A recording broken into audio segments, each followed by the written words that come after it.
So I shut the up, feeling nervous. I was due that I was sick, so I had to stay patient.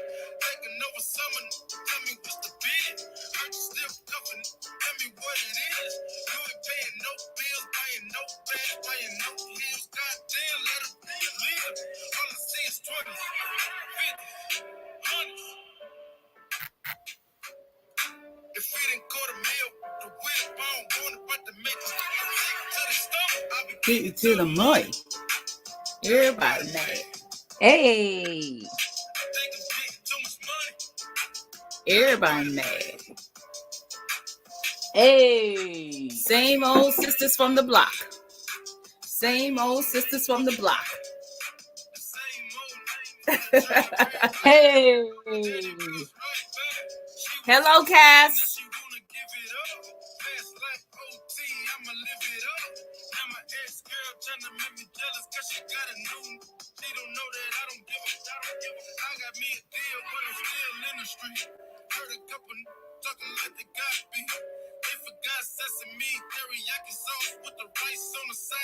Hello, Jessica.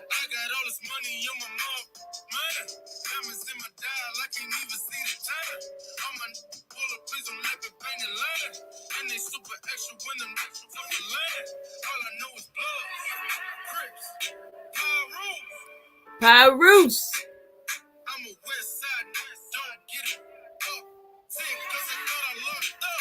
Getting to the money. Money. Everybody mad. Everybody mad. Everybody mad. All right, Vonda. Everybody mad. Hey, look. Everybody mad. Everybody mad. Everybody mad. New Year. Everybody still mad. Everybody still mad, sis. Hey, everybody. Happy Sunday, everybody. I am here with my good sis Vaughn. I know you guys on LinkedIn don't get to see her because LinkedIn is being LinkedIn, you know. And so it appears that Vonda is back on LinkedIn, but she is in fact not, because outside of extortion, it's the only way LinkedIn's going to allow her back into on LinkedIn space. But Vaughn, before we get into what we wanted to talk about tonight, how are you? I'm good. You know, I am good day here in the Pacific Northwest is November, December, and January. So, you know, but I got I'm super excited about our class because I was chatting with some different people. And so I'm like excited. But I'm good. About Ron, Florida. It's good, but I think the Pacific Northwest is not being nice to you and your internet, because you are freezing and that's what we're getting from you. So you are freezing. All right, I'm a backup situation, and you talk, and I'll get us hooked up. Okay, all right. So Vonda's gonna pop off and then pop back on. But for those of you who are joining us tonight, Vonda and I are getting ready to do a masterclass coming up on Tuesday and Wednesday.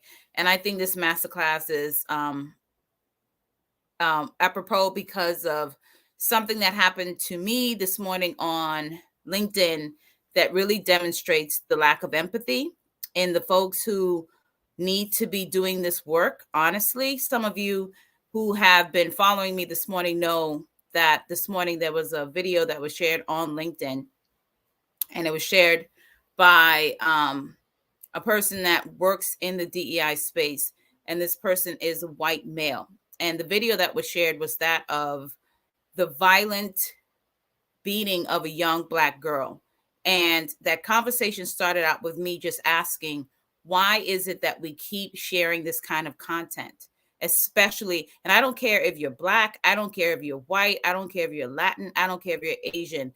This disregard of Black bodies and the brutalization that happens to us as Black people, specifically Black women, I don't understand why this is still acceptable. Like, why do we still need to share this? And this idea that we have to share this content so that white people will understand what is happening to us is peak offensive. It is incredibly offensive to me. And if white people need to see Black people being brutalized in order to see us as human beings, that truly speaks to the lack of empathy that they have for us as people, because there's no reason you need to see that level of brutality in us and from us. There's absolutely no reason you need to see that. And I'm going to tell you, I called Vonda and I'm like, I was triggered as hell by that this morning. And I was triggered by that because I am a mom of a child who was 17 years old that had the police pull a gun on him for a traffic stop. I'm still not over that. My kid's not over that. And to have to see it is wild. And and what was so disheartening is that this person works in DEI. And so when I say things like 81% of the DEI roles are held by white people, and that should never be, this is an example of why that should never be. Because I shouldn't have to go and have 15 comments back and forth with you for you to understand why this is problematic. And if your response to me is, well, the original person who shared the video was Black, if that, what? I don't care if the original person was Jesus, one of Jesus Christ's disciples. Me and Jesus would be having a conversation about why, Lord, why are you showing one of your children being brutal? Like, Right. the lack of empathy. And just because you put trigger warning on something, the way LinkedIn works, this video that's down your feed right now, LinkedIn didn't give you an option. It didn't say this is censored. Would you like to watch Tammy and Vonda? We just came down your feed. You would have to scroll by us, or you would have to either unfollow me or block me not to see this. LinkedIn doesn't censor these videos so that we have the choice of clicking on this video or not. But even if LinkedIn gave you the choice, why are these the videos you need to share? Why do you need to share these videos? So when we talk about the inherent lack of empathy that exists in the people who are running these DEI programs, this is what we're talking about. How are you a DEI professional and you don't understand at the very basic level that this is going to traumatize some Black people? That no Black person wants to log into LinkedIn and see, listen, what was I found the most egregious about what happened today was there was a Black woman that got in the comment and said, this young woman is dead.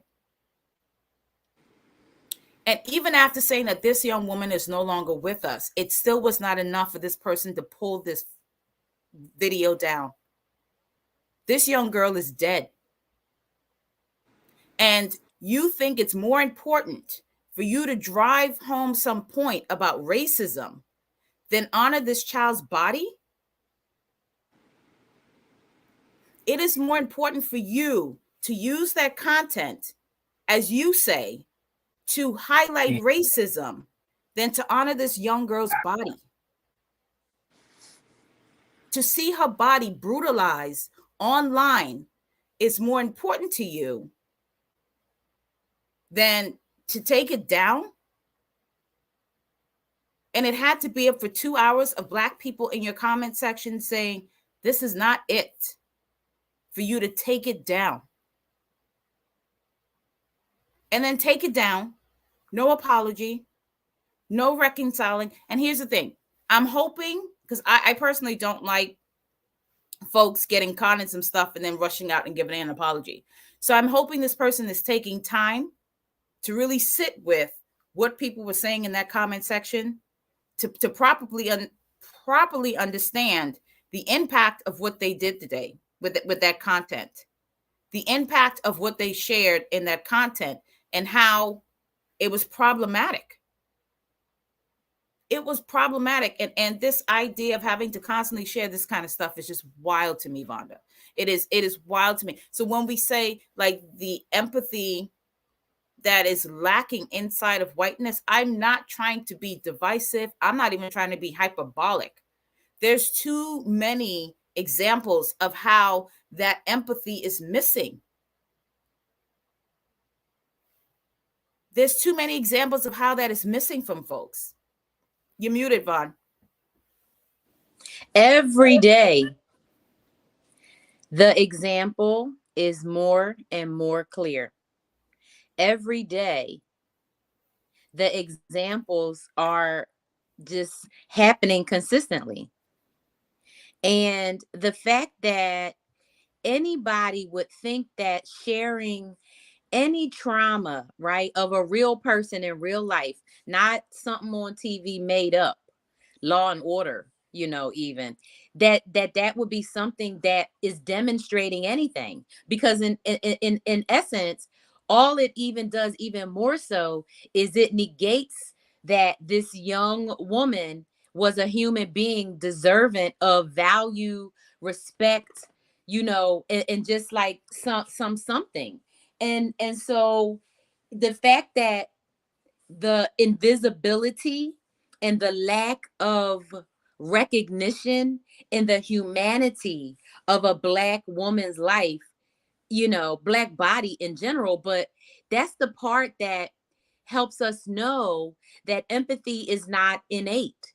You're not born with it, because who, with any deeply, I don't know what kind of human being would think that it would be good, right? It doesn't support it in any way. So it boggles the mind. But because we know how programming works, because we know how conditioning works, because we understand the systems of whiteness, Yeah. then we know how it's possible and how it's going to continue to happen. How it's going to continue to happen. Now, what was fascinating too was there was a young woman that jumped in on his defense, and I found it interesting because this young woman, I hadn't even realized that her and I had an interaction on LinkedIn, I think a few days, because apparently this white woman was in another Black woman's comment section, basically invalidating her on, I don't know what the topic was. I just came across the apology. And so she had posted this apology to this young woman and tagged her in it. And I asked her, I said, do you think this apology would have been better given directly to the person as opposed to this public apology to show how magnanimous you are in offering it? Because what happens is you then tag this woman in this apology, and then you have all of these people applauding you for apologizing for this Black woman online.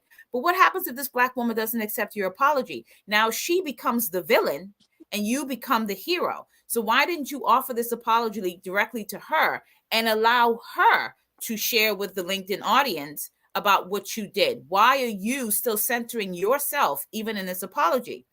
So she said, I hadn't even considered that I had done that. And I invited her to our empathy masterclasses. And I'm like, there is this lack of empathy that happens inside of it. Come to the masterclasses.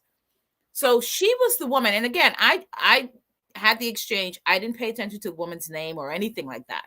So when she got into his comment section to defend him posting this and saying that I was wrong for calling it trauma porn, that I was coming on too strong in doing that. And she was like, when you came into my comment and you told me what I did, I accepted. And I was like, oh, okay, this is who you are. I didn't even know who you are. But the fact that this white woman, we just had a conversation about her lack of understanding and empathy. And here you are in another post demonstrating lack of empathy. Like, it's almost like you can't even help yourself. And respectfully, and when I say respectfully, disrespectfully, you don't get to tell us as Black people what we get to call what we're seeing. Never. It is trauma porn. It is trauma porn. I don't want to see that. No Black person I know wants to see that. And, Vonda, you and I have had this conversation. And for the Black people that do this, y'all really need to decolonize your own self about this. Because this idea that you need to prove to white folks that this happens to us, that is some deep conditioning. It sure enough is. I can write about racism. I can talk about racism.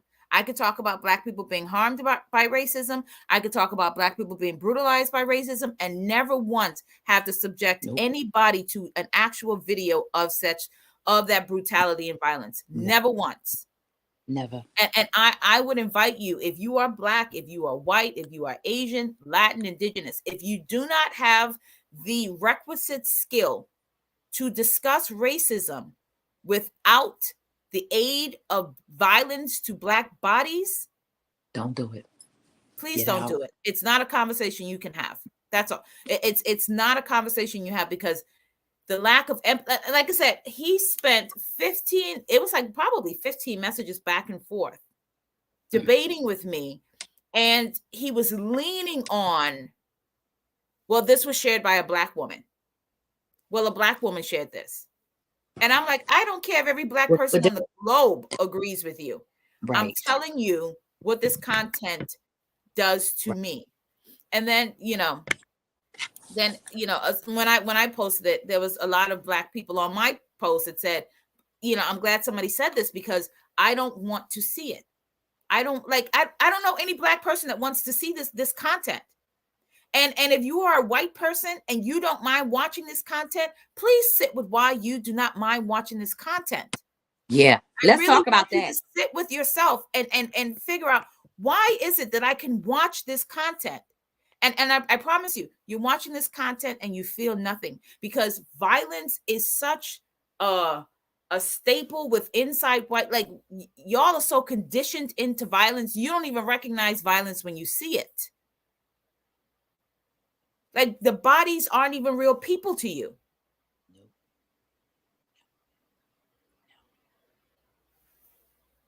No, it's not real to them, because we are not human beings, right? To a lot of white people, epigenetically, right, from their oral histories, from their family, way they watch their family treat and interact with Black people, we are not full human beings. So if we're not a human being, if somebody beats us or hurts us or whatever, it's not even a thing. And because it's such a deeply ingrained thing, right, that white people have not yet sat with. You tell everybody, you tell us that we got to sit with our shit. And the thing that an American white person don't want to do, because I haven't had this conversation, I'm gonna be honest, I haven't had this conversation with European people, right, that didn't grow up in America, so I don't know how they feel. Okay, but I can tell you that American white-skinned European Americans, they are not ready to talk about their own history with slavery. They're not ready to say, my great great grandfather had 40 slaves, and then after it happened, he lost everything. He got the little money, and then, he became a bitter, horrible, person, right? And then passed down, right, all of that, right? So until white American people are ready to say, I got some ugly, bad stuff in my background that I'm going to process, is going to go through their thing different. But if they not ever, they just going to ignore it. They're going to try to do a Ben Affleck and cover it up, as opposed to talk about it and then get in some sort of groups, Tammy, where they can have conversation about it, right? But when they see a body being harmed, they don't even process it. And because of my experience being around white people in their everyday lives, when they see each other getting harmed, they Vaughn, I'm losing you. I'm losing you again. All right, so while Vonda gets her internet, she's in the Pacific Northwest, which means they have winter. Yeah, they have winter. We have Florida is always sunny and warm. I have switched 4 devices in the last 10 minutes. Huh? Is it clearing up if I go off? Yeah, go off and try to come back on. If I go off camera? Yeah. If I go off camera, is it a little more clear? Yeah, you're a little bit, your audio is definitely clear. So I don't know. It may be pulling too much internet for your Oh, she'll be back in. But yeah, I just want to say to people who may be on this live, like, please stop sharing this content. There is no value in it. There is zero value in this content at all. There's no value in it. You're not opening up anybody's eyes to the brutality of what happened. Here's the thing. You don't even need these videos to understand the brutality of what's happened to Black people in America. You can pick up a history book. You can hit Google. You like, there's news stories, there's articles, there's firsthand account from Black people who are descendants of slaves. If you really want to know what's happening, if you really want to connect, next time you are with your Black friend or your Black coworker, just ask them about their family's history. We each have enough violence or no violence at the hands of whiteness in our own family history. We don't even have to go back to the 1960s. We don't have to go back to the 40s. We don't have to go back to the 30s. We, as Black people, we each have a story. We each have a story of experiencing violence inside of corporate America, outside of corporate America, in our everyday life. We each have a story about this level of violence. So you don't even have to share this content. It's not necessary. It is not necessary to share this kind of content. And if you are sharing this kind of content, that is about you. That is about you. And the fact that you can even watch this video, write a trigger warning and a whole 2-3 paragraph before you hit post speaks to your lack of empathy of seeing us as full humans. Full humans. And then to say to me, well, I think people need to understand that we don't see this with white bodies. You don't think Black people know we don't see this with white bodies? You don't think we know that this doesn't happen with white bodies, that we don't see this? And I'm not saying that police brutality does not happen to white people. I'm not saying that cops don't kill white people. Cops are just rogue in our society, period. Most of them, right? Period. And so most citizens don't feel safe with cops if they have a brain. Most of us shouldn't feel safe. But we know that this is not something we see with white people. We know this is not something we see with white bodies. And white people know this. White people know this. But I really want to challenge white folks that can watch these videos. What is it that allows you? I know what it is, but I want you to sit with what is it that allows me to sit and watch these videos and be so disconnected from it? And I was saying this to Vonda, that violence is so embedded into American society and specifically into white culture, that white people are so sanitized to violence, they don't even see it for what it is. Discovery Channel. I can't tell you how many videos I've watched on TikTok of people, especially young white women, saying things like, oh, I fall asleep to the crime network. Oh, I can't go to bed unless the crime channel is on. Oh my God, I love Fatal. Like saying they love Fatal. Think about that. You love Fatal Attraction. Fatal Attraction is nothing more than the murder and violence against mostly women. And women are falling to sleep to this. This is what they're going to bed on.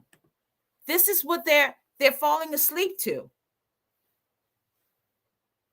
This level of violence. Violence has been so sanitized in our culture that we go to sleep to it. We wake up to it. And the people who are murdered aren't people. They're just puzzles to fit into they're a puzzle piece to fit into the puzzle of solving the crime. They're not even human beings. The people that you're watching, and specifically if there's white women on this live, because I see this a lot with white women talking about their love for Fatal Attraction and Discovery Crime Channel, and how they have to go to sleep to it, and it's music in the background. Understand this level of fascination with death. You don't see those people as humans. They're just a puzzle part to fit into the puzzle to solve the crime. You don't even see these people as human.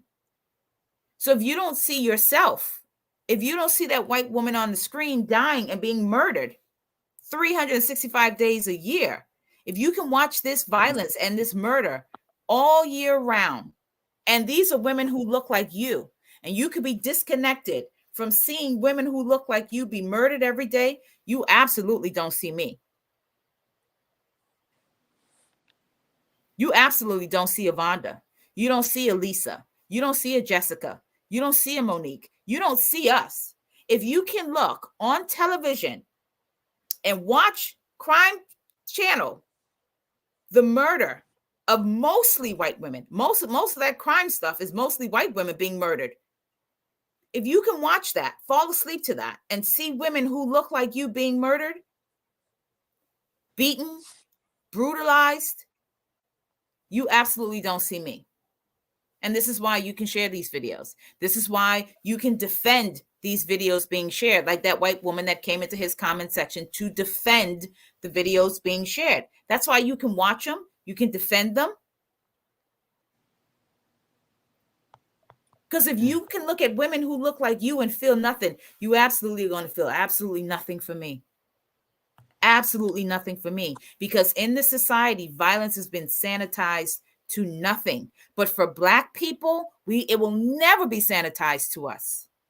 The brutality and violence that our ancestors went through, that our elders went through civil rights, to what's happening right now, that violence can never be sanitized for us. Just because that violence is sanitized for you and you can watch it and you could see it, understand it will never be sanitized for us as Black people.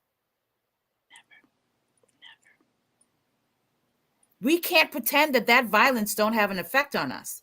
And I'm insulted that you could be in DEI and be so dense to that fact. I'm not surprised by it. Let me be clear about that. Not surprised by it, but I am absolutely insulted by it. I'm insulted that you could be in DEI and that basic fact escape you, because what that tells me is your focus ain't even on equality for us. Your focus is not on making it equal. Your focus in DEI is what that video I stitched on TikTok is about, bringing good vibes.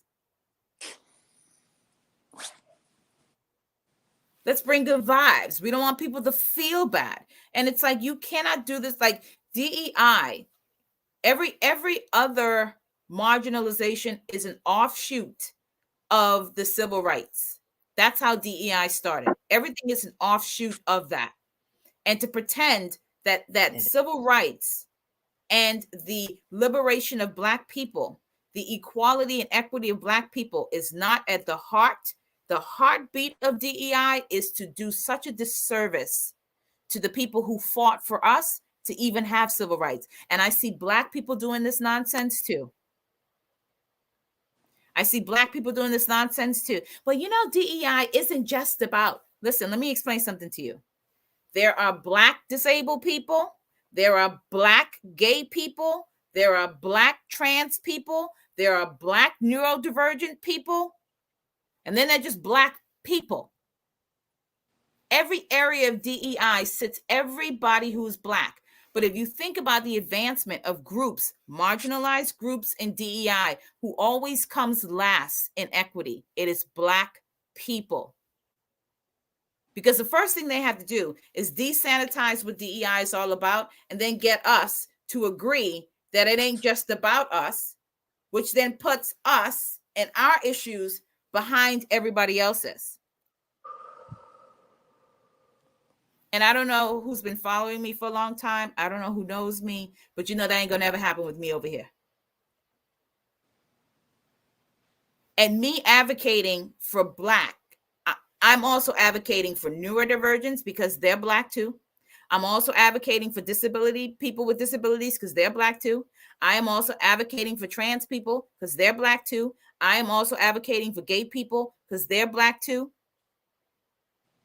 Now, if you are a white person and LGBTQ is your focus, you ain't talking about what happened to Black people. That's why you know, You can bring good vibes to DEI. You ain't talking about what's happening with us. You ain't talking about what's happening to, I was saying to Vonda, those of us who are neurotypical as Black people have been masking in corporate America from the time we got in corporate America. Do you understand what this must feel like for neurodiverse people who just have to mask in their regular day life and then have to mask in corporate America? Like if it feels like 10 pounds on us neurotypical Black people masking, it must feel like 50 pounds on neurodiverse Black people.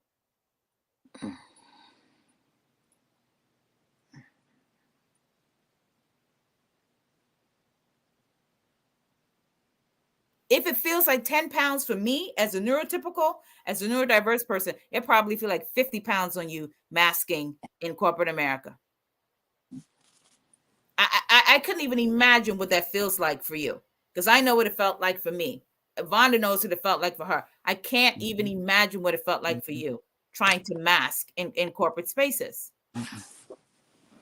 So when Vonda and I started these master classes, it was about helping educate. And I said to Vonda, I said, empathy is at a deficit. Yep. It is at a deficit. And it's why there hasn't been the advancement we need to see in the DEI space, because the people in charge of it, the people who are making money from it, the people who are leading it do not have empathy for the people who look like me and look like you. They don't have the kind of empathy that puts them where we sit. Because if you had empathy, you wouldn't want for me what you wouldn't want for yourself. You wouldn't want for me what you wouldn't want for yourself. If you had empathy, you would care about what's really happening to me in the workplace and Black people and Black women. You would care. The fact that you don't care and you can get up every other week and say, we are really trying. We have really been working hard. We've been really trying to do great things. Really? Because Black women went from 63 cents on the dollar to 58. How did that happen? How did that happen? Black people went from 63 cents on the dollar to 58. How did that happen?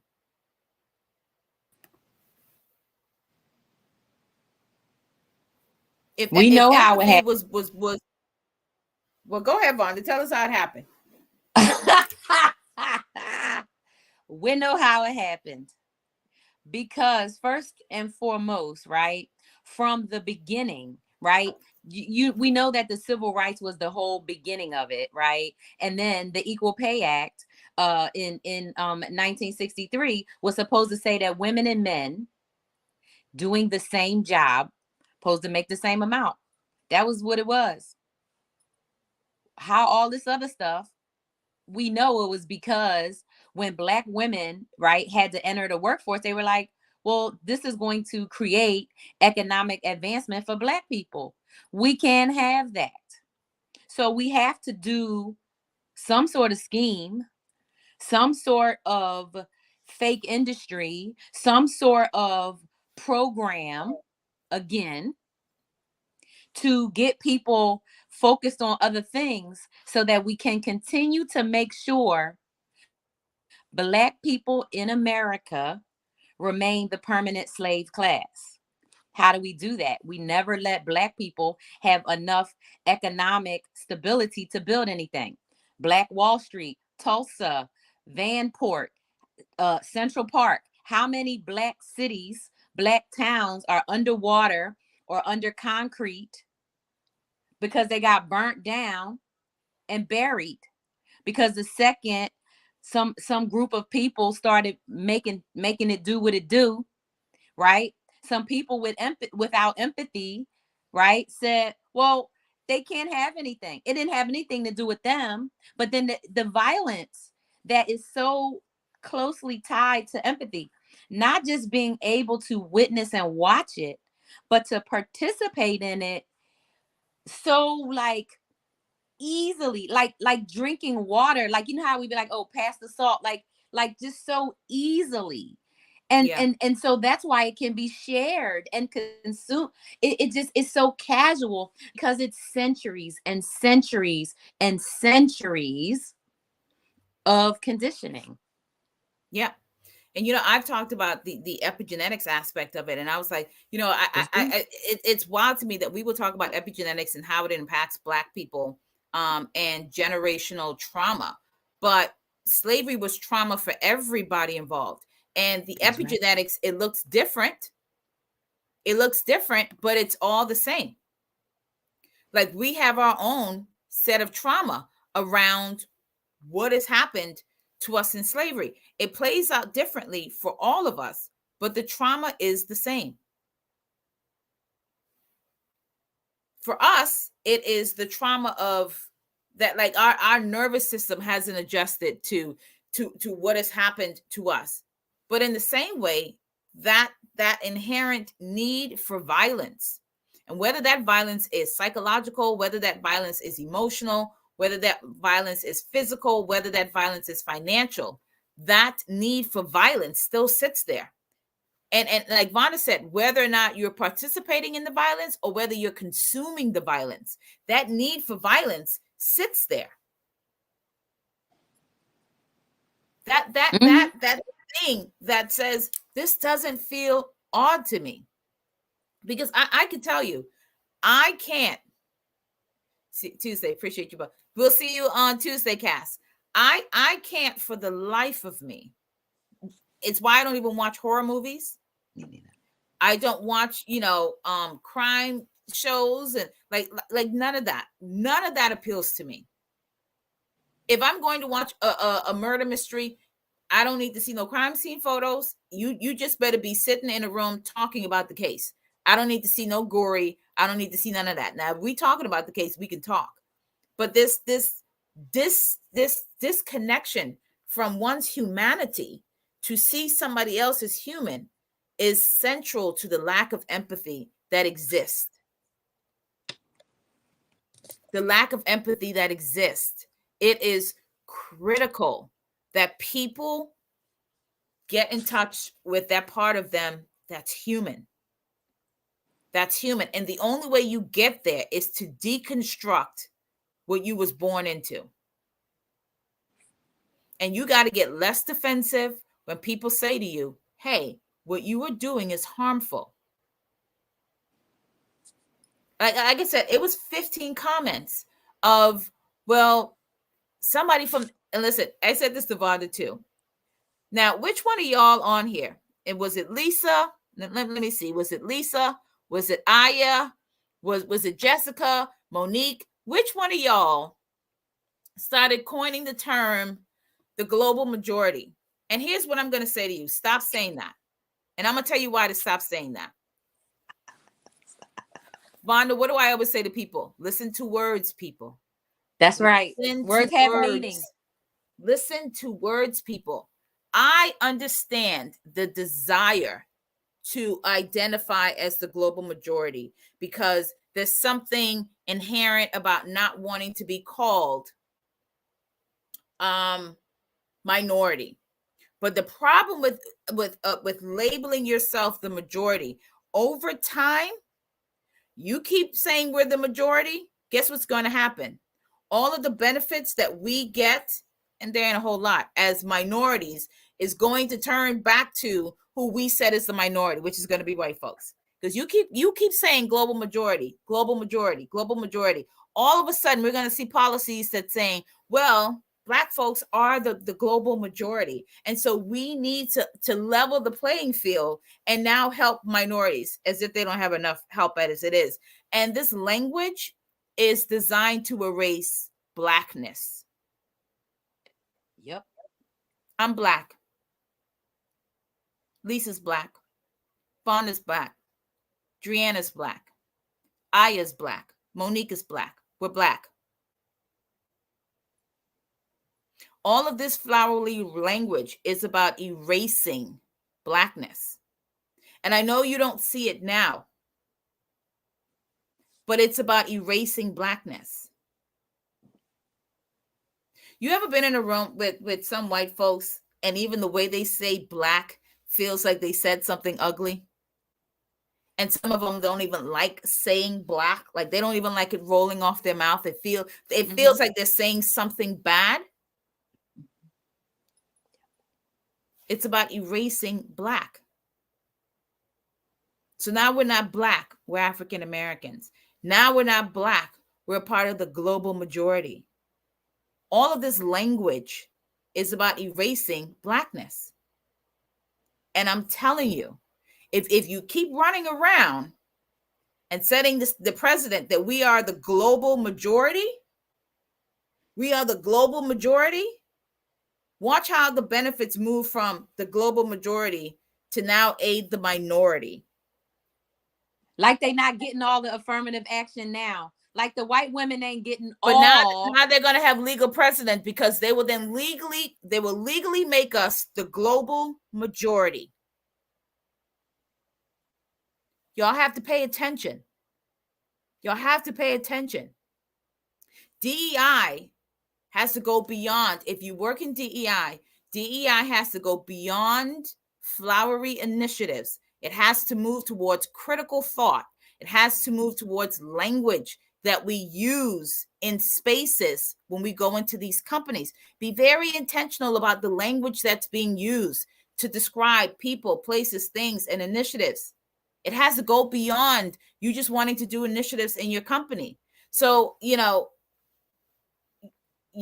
have to pay attention. You have to be able to see trends about the way things are going. And this is what makes somebody good in DEI and somebody who's just doing DEI.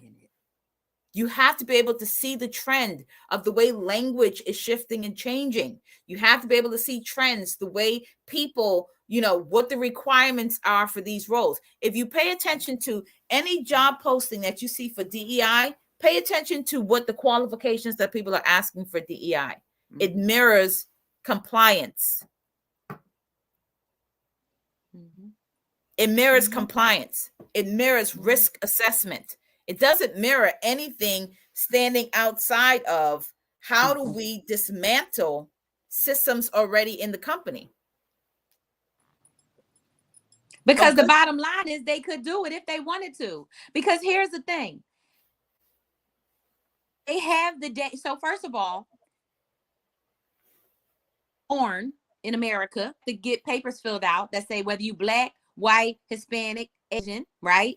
Then you got to get a number and you get your job or go to school or whatever. You got to fill out more stuff that says what you are, black, white, male, female, right?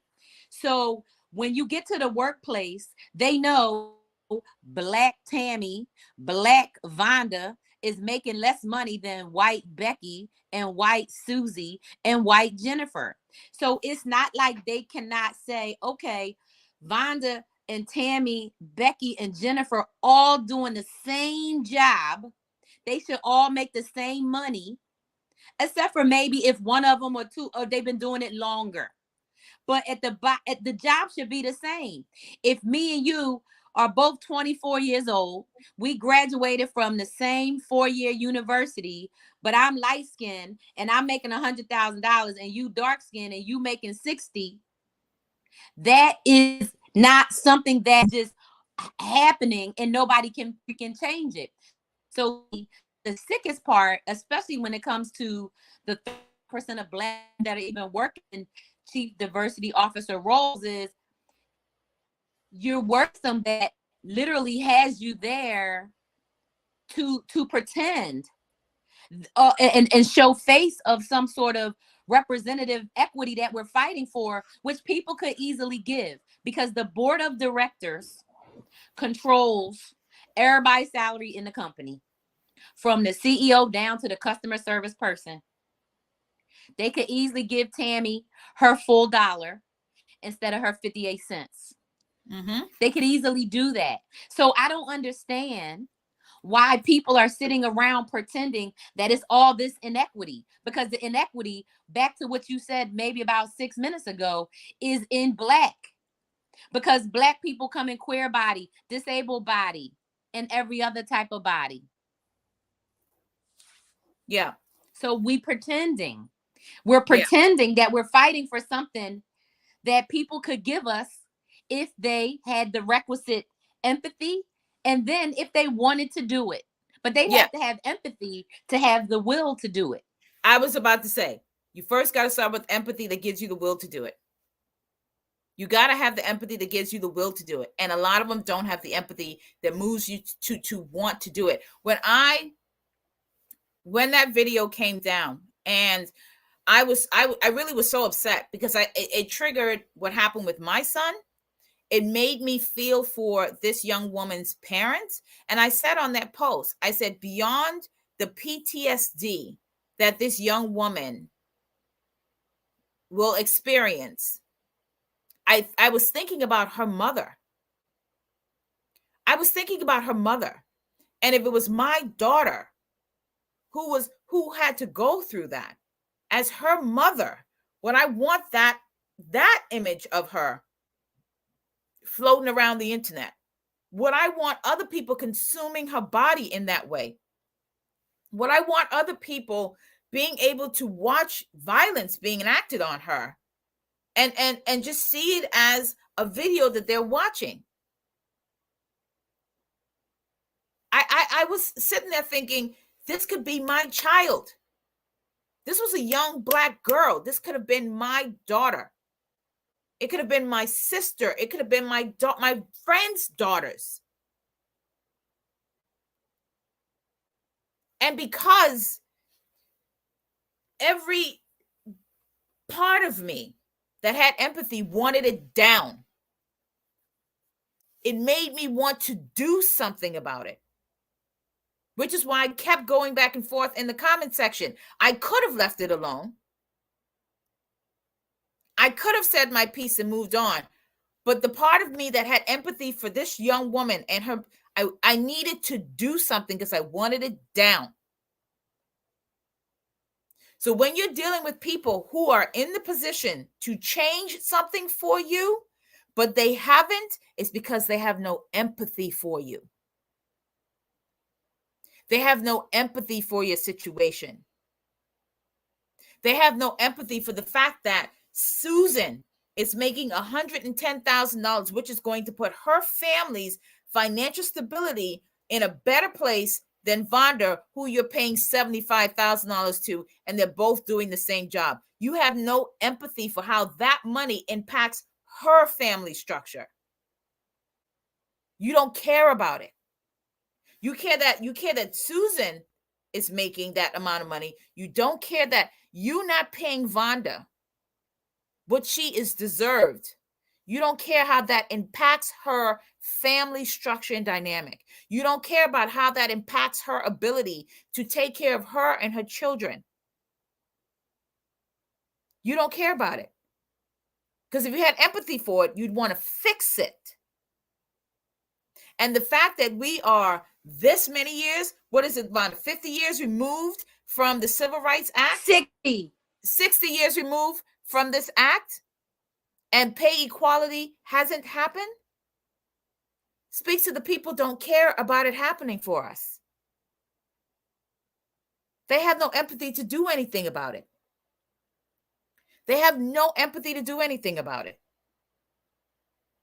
And today, when I can't listen, when I said that video came down and I was going back and forth, I cried and I went to sleep. And then as I was getting ready to kind of disconnect from it, Elizabeth Lieba shared that she was detained at 19, falsely arrested at 19, and won a lawsuit. And she was like, I never want to see that. And that thing hit me in my gut all over again. And I don't know Elizabeth, but I know Elizabeth is a Black woman. I know she's a Black woman. And to know that that had been her experience at 19, and people are defending why the video was up because some other Black woman posted the video. And like I said, Black people that post this video, y'all really need to sit with why y'all are posting these videos. Yeah. Y'all are not posting these videos for us. Let's be honest about that. No Black person that posts this kind of content is posting this shit for Black people. You ain't posting that for us. You are posting this for white folks. You are posting this for the validation of our abuse for white people. Yep. And if you need white people to validate that Black people are being abused in the country, you got some decolonization of your mind you need to do. You and got that's some. Go ahead, Vaughn. And that, I mean, you look, that is the other side, right? Because within the system of whiteness, right, anti-Blackness is the thing that holds it up. And in anti-Blackness, the one side is how Black people have internalized anti-Blackness to either hate themselves and hate being Black of what they see the representation of, or just accept what people have told them about themselves such that they can live in this cognitive dissonance, right? That's what it is. Mm-hmm. Yeah. It is Working for them by raising other people on top of them and ignoring their own concerns. Yeah.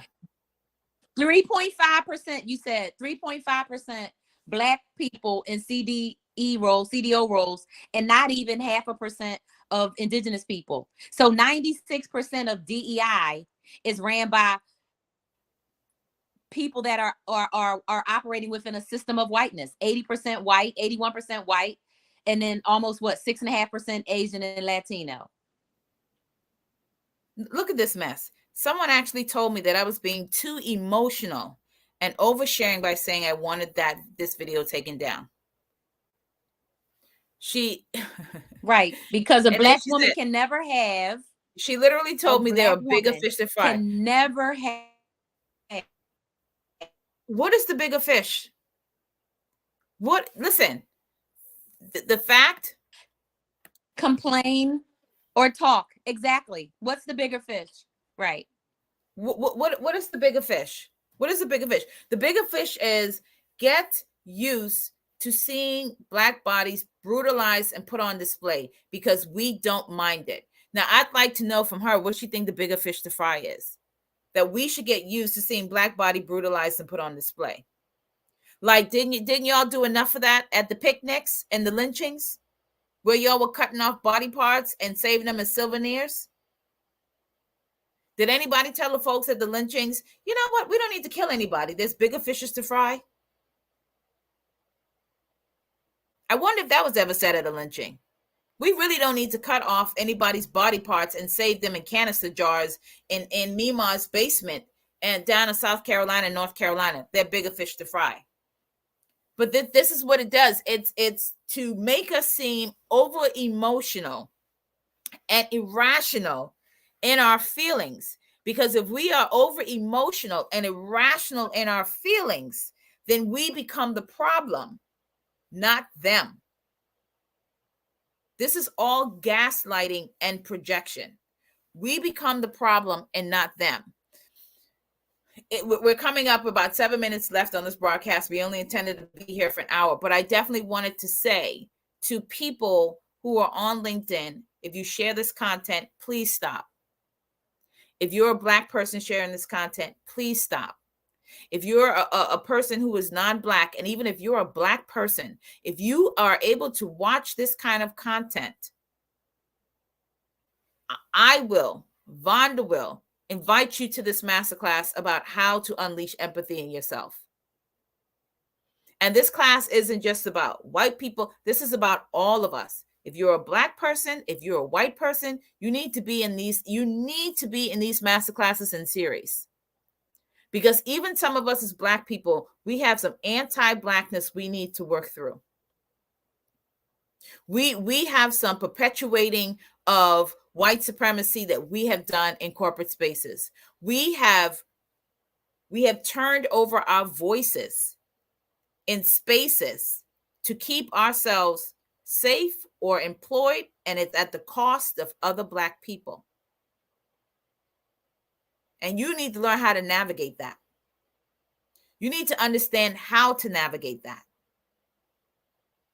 These master classes, like I said, these are not just about white people. There's a lot of Black people that got some internalized racism they got to work through, got some anti-Blackness they got to work through. And I've often said this, if you've been following me, whether you follow me on TikTok or you follow me here, the way we wield our anti-Blackness towards one another, Black people, we do it through classism and elitism. You've decided the kind of Black people you ain't gonna mess with either. You've decided the kind of Black people that ain't your kind of Black people. You've decided the kind of Black people, child, I don't mess with them. You've decided, child, you can't help them. A lot of us regurgitate and spit out white supremacy talking points on a daily, all while we think we're being pro-Black too. And the system is designed to erase empathy from all of us. Now, the benefit we have is that empathy has been modeled for us because we've gone through so much as Black people in this country. We've gone through so much as Black people in corporate spaces that empathy has been modeled for a lot of us. But in order for us to tap back into our own empathy as Black people, we have to root out our own anti-Blackness. We have exactly. We have to deal with our own internalized racism, and a lot of us have it. If you're a Black person, if you're a white person, if you're an Asian person, Latin person, and you know you struggle with empathy, you need to be in the master classes. You need to be there. And one of the keys to let people know that they struggle with empathy is not only the fact that they feel fine sharing or consuming violence, but just the fact of, if you are working around Black people, or if you work in DEI, are you not looking around and saying, how come it's no Black people here? Because literally the new stats at 3%, that means unless you got a DEI department with 50 people in there, you're not even going to have a person, right? Because you would need 30 people to have a person. What company got a 30-person DEI department? So all these DEI departments are all white, and they got one Asian person or a Latino person. It's obvious from those numbers. Yeah. Listen, it is obvious from the numbers. So this is not just about white folks, Black folks. This is about all folks. This is about all folks. And we all need to be practicing empathy in ways that impacts the people around us, and bring people in. Empathy has to be modeled for a lot of us.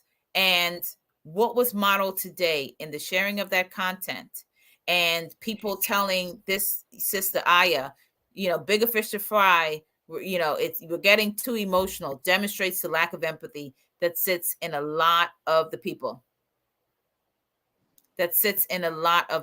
And we need to do better as people in this space, in this field, and we need to do better for one another. Like this basic human need to take care of one another, to see each other, and to understand that when we have caused offense, that we want to change that and make that better for everybody. So we're at the top of the hour. Vonda's actually having some winter storms, so that's why her thing is kind of going in and out. And so technical issues. If we had a full feed, we'd probably be on here longer. But because of the technical issues that's happening with Vaughn, we're going to end this broadcast. But I definitely want to invite you guys to check out my pinned post for the Unleash Empathy. And if you want me to send you the link directly to sign up or share it with people that you think will benefit from the class, definitely do that. Class starts on Tuesday at 7:30 Eastern Standard Time, 4:30 Central Pacific Standard Time. And we hope to see some of you in that class with us, and definitely share it with people that you think will need it. We want to thank all of you for spending this time with us tonight, and we will see you guys hopefully soon, when the Northwest is not having a snowstorm and screwing with my good sister's internet. Good night, everybody.